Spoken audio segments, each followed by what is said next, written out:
जी, कहिए क्या कहना है?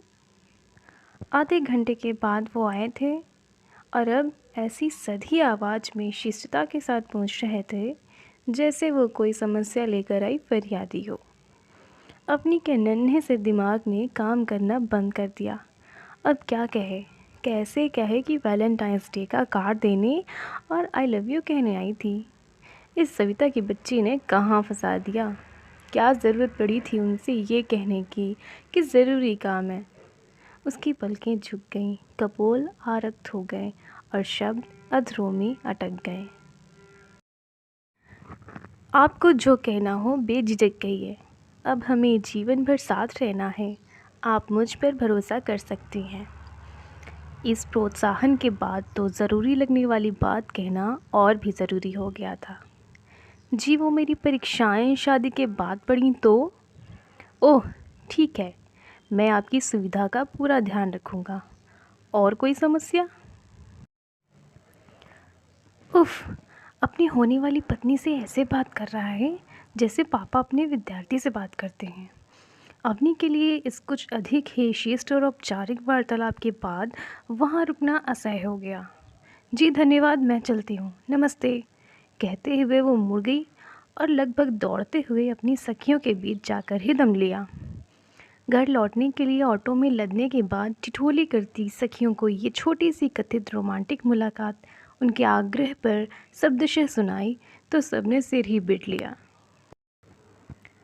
नेहा रात भर इस बेचैनी में सो न सकी कि क्या शादी से पहले एक प्रेमी प्रेमिका की तरह बंधनों और मर्यादाओं में बंधे बेबस प्रेमी युगल की आतुर बातचीत और क्षणिक स्पर्श उसके नसीब में नहीं है, जिसके बारे में सखियाँ, दीदियाँ और भाभियाँ बताती रही हैं कि उसमें वक्त ठहर सा जाता है, धरती अंतरिक्ष लगने लगती है।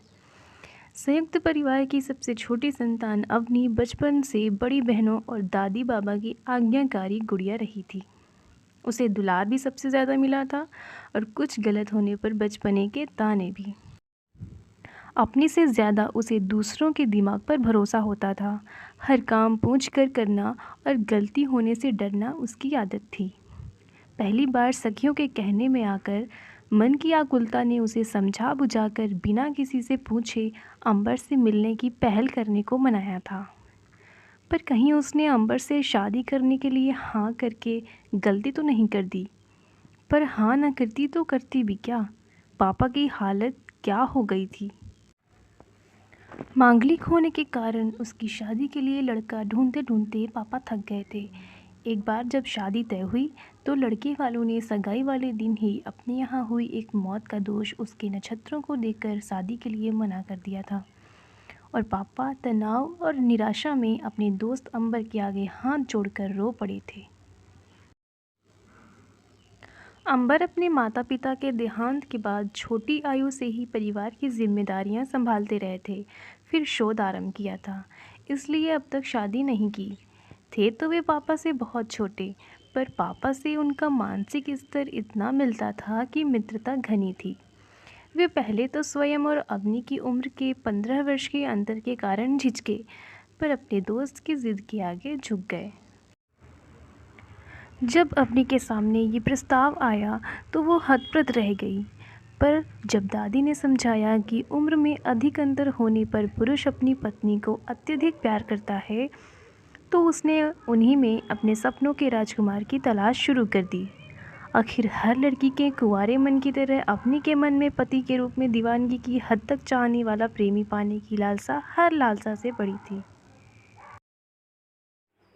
पर शादी के बाद उसने अंबर में सपनों के राजकुमार जैसा कुछ ना पाया। हालांकि कमी किसी चीज़ की ना थी। घर का काम करने के लिए नौकर थे, वो कुछ भी खरीदने के लिए कहे या कहीं जाने को अंबर कभी मना नहीं करते थे। लेकिन ऊंचे प्रशासनिक अधिकारी होने के कारण बहुत व्यस्त रहते थे। सुबह उनके उठने से पहले ही मिलने वालों की पंक्ति लग जाती थी। रात भी देर तक वे लोगों की समस्याएं सुनते सुलझाते रहते थे। उनका स्वभाव इतना अच्छा था कि उन्हें सब साधु कहते थे, पर अवनी के लिए इस साधु प्रकृति के पुरुष के साथ सामंजस्य बिठाना किसी परीक्षा से कम न था। उसके कोरे कुंवारे मन में एक सपनीले प्यार को पाने और देने की जितनी पिपासा थी, अंबर में उतनी ही निर्लिप्तता थी। वो अल्हड़ किशोरावस्था की उन्मुक्त उमंगों की जीवंतता थी, तो अंबर धीर गंभीर सांचे में ढली शालीनता और कर्तव्यनिष्ठा की प्रतिमूर्ति। जब उसके साथ होते भी थे तो भी मोबाइल सौत बना रहता था। जब जब नेहा ने उनसे कहा कि मुझे आपसे कुछ कहना है, तब तब वे मोबाइल रखकर उसी शिष्ट स्वर और हाव भाव के साथ बोलते, कहो क्या चाहती हो। ऐसे में प्यार मोहब्बत के शब्द अवनी के गले में ही अटक कर रह जाते। वो तरह तरह के व्यंजन बनाती, अनुपम श्रृंगार के साथ शयनकक्ष सजाती, हर समय इठलाती बतियाती, अंबर के आगे पीछे घूमती और तरह तरह से प्यार जताते हुए प्रशंसा के दो बोल सुनने को तरसती रहती। मगर अंबर में तो जैसे बस देने का ही भाव था। यहाँ तक कि सामीप्य के उन अंतरिम क्षणों में भी लगता कि वो बस देने ही आए हैं। अपनी बेचैन रहती कि कभी तो अंबर खुद से कोई इच्छा जाहिर करे, कभी तो शरीर सुख देने के नहीं पानी की पिपासा और आकुलता के साथ उसके सामीप्य आए, उसकी किसी बात पर खुश होकर उसे आलिंगन में यूं कस लें कि लगे वो उनका चाव है, आनंद है, सौभाग्य है। मायके गई और सखियों के साथ समस्या बांटी। उन्होंने कुछ समाधान कानों में फुसफुसाए।